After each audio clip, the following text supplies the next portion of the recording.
The prostate gland is located beneath the bladder. When it gets bigger, it blocks the flow of urine through the penis. This can cause problems with urination. As men age, the prostate gland grows as a result of changes in hormonal balance. If you don't get treatment for it, an enlarged prostate can cause serious problems.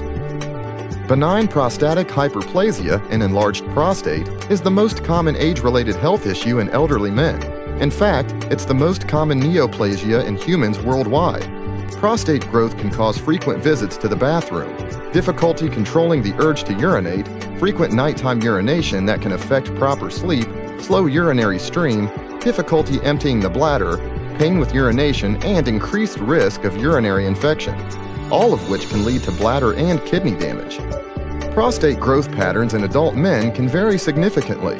Some men grow old and have a prostate the size of a ping pong ball, while others grow old and have a prostate the size of a grapefruit. We are investigating why there is a differential growth pattern, small versus large, for different men. One molecule that is responsible for development and growth of the prostate is 5-alpha reductase type 2. Our laboratory is investigating how this molecule may affect the growth rate and growth pattern of the prostate gland.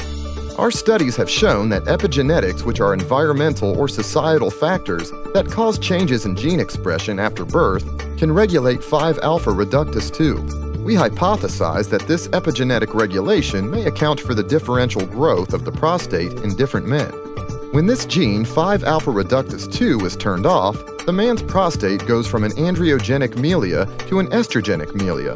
In other words, rather than expressing masculinizing hormones in the prostate, this epigenetic change causes the man's prostate to express feminizing hormones. We think that this change in expression from the masculinizing hormones to the feminizing hormones may be a central component in explaining differential growth of the prostate. If a man's prostate becomes enlarged to the point where he can't urinate, there are drugs called 5-alpha reductase inhibitors, or 5-ARIs, that are used to shrink men's prostates in the hopes of helping their urination. However, some patients are resistant to 5-ARIs. We believe that our research, which focuses on the epigenetic changes of 5-alpha reductase 2, can help identify men who are going to be resistant to these drugs before even beginning treatment. Knowing ahead of time who is going to respond to this medication and who is not can allow for more personalized care for each individual patient.